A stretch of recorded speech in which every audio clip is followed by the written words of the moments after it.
Let's say that you apply Curse of Agony. In 3 seconds it will tick for some amount of damage, and then keep ticking every 3 seconds after that for a while. But let's now assume that you refresh the dots every 6 seconds. What happens? In practice, you will only get a tick off every 6 seconds instead. Right as the dot is about to tick, it is instead refreshed and overridden.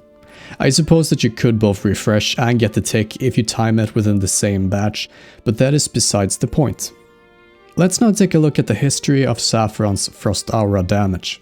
Back in vanilla, it would tick for 600 frost damage every 2 seconds. However, occasionally, it would tick for 600 every second for 3 seconds in a row. What was up with that? Well, turns out people at Blizzard either didn't notice or didn't think much of it, for this stayed throughout the entirety of vanilla. Fast forward to WoW Classic Phase 6 PTR when the final wing opened. People were now taking 600 frost damage every second instead of every other. Many people hence reported this as a bug, and Blizzard looked into it. Turns out, however, that this wasn't a bug. It was unlike the vanilla version, sure, but it still was not a bug. Because after much deep dive, Blizzard realized that actually the bugged version of this mechanic was the vanilla one. It had all got to do with the way the old code worked. Going back to how the reapplied Curse of Agony would work, the vanilla version of this Frost Aura kind of worked in the same way. The harmful aura would be reapplied every other second, and applying a dot would be processed before the tick of the previous dots would be processed. But because the application of the dot and the dot's tick was on the same timer and would happen at the same time, and the application would be processed before the tick, the dot would only tick every 2 seconds, namely the 2 seconds when it would not be reapplied. This was a bug and a limitation with the old code.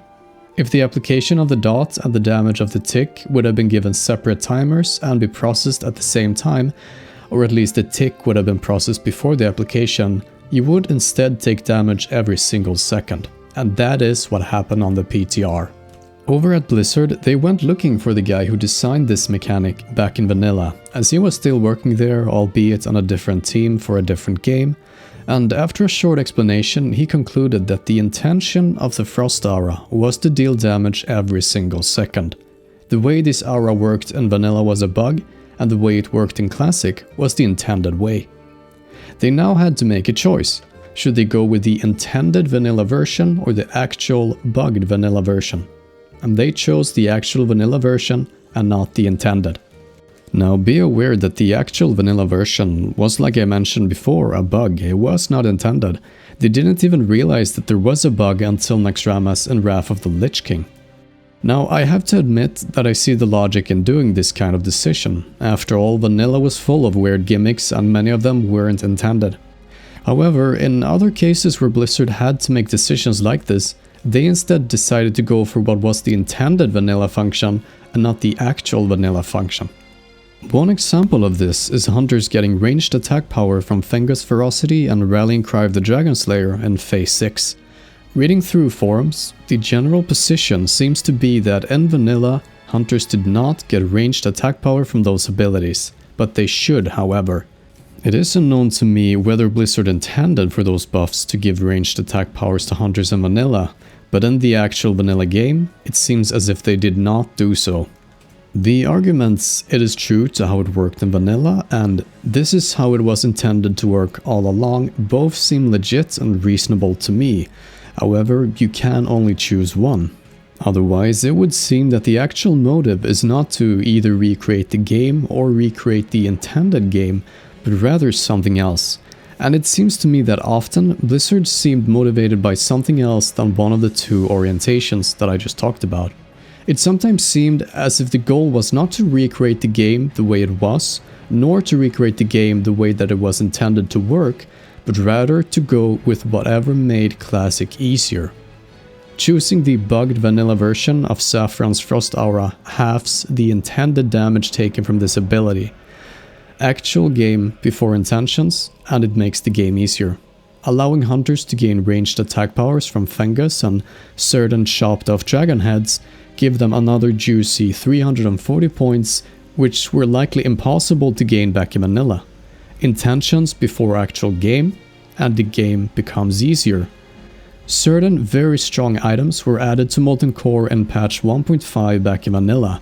However, Blizzard decided to include these items already in phase 1, clearly making the game easier. The items added to dungeons weren't there until phase 5, but they also didn't really have an effect on how difficult the game was. One final big example: Warrior Heroic Strike queuing to greatly reduce offhand mischance. Although mentioned in the not a bug list, it seems that Blizzard were unaware of this existing up until Wrath of the Lich King.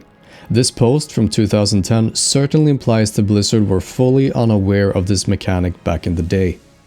However, despite the fact that Blizzard did not intend for this mechanic to exist, and on-auto attack abilities like Heroic Strike was removed not long after they found out about this, they still kept it in Classic. Despite it being an absolutely massive buff for warriors that no one knew about back in the day, they still kept it. It was an unknown bug from vanilla that makes the game a lot easier.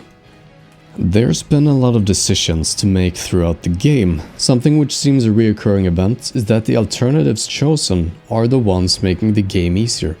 Even when they have reasons by themselves deemed legit that this is the intended function, they sometimes still go with the opposite. And it seems that they go with whatever that makes the game the easiest. Or perhaps you could view it as what is the most accessible for everyone. But that is really the same thing.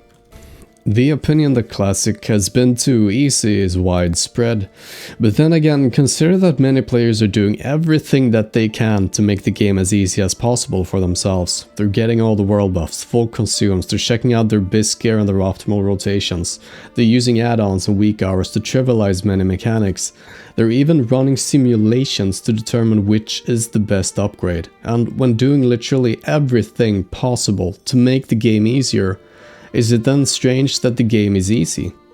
But then yet again, that is kind of a strange thing to say. Would you purposely do something in a less efficient manner to increase the challenge?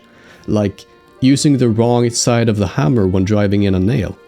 You really can't critique players for trying to be the best. When Classic was announced, it was stated that we are committed to making an authentic Blizzard quality Classic experience. We want to reproduce the game experience that we all enjoyed from the original Classic WoW, not the actual launch experience. That's of course an impossible task, but some things are worth doing even if you can't do them perfect.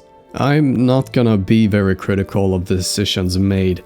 Partly because I've enjoyed the game a lot, and partly because I'm not sure how it could or should have been done differently. But in the end, the game has been fast-paced and overall, indeed rather easy. And it seems that almost all the decisions made have in turn made the game easier. And in this case of Sapphiron Frost, I would very much prefer if they went with the second option, choosing the intended and significantly more challenging version of the Frost Aura. Because, after all, players now have a different approach to the game, and repeatedly making the choices that makes the game easier won't reproduce the vanilla experience whatsoever. For in the end, the one thing really missing from a true vanilla experience is the challenge. Even though it would not change your entire Classic experience, you would have to admit that at least one fight, the Sapphiron encounter, would have been a serious challenge. Only possible to overcome after obtaining most of the epic frost resistance pieces. That is a memory I would like to have once Classic turns into TBC. For in the end, the goal is to recreate the experience, and for most of us, the challenge of the game simply wasn't there. With the Sapphiron Frost Aura, Blizzard had the option to give it to us, but it seemed that they chose not to. I hope you enjoyed this video, and if so, make sure to like and subscribe. Big thanks to the people who decided to donate something to me via PayPal. It both means a lot and helps a lot. I'll be back soon, and until then, see ya!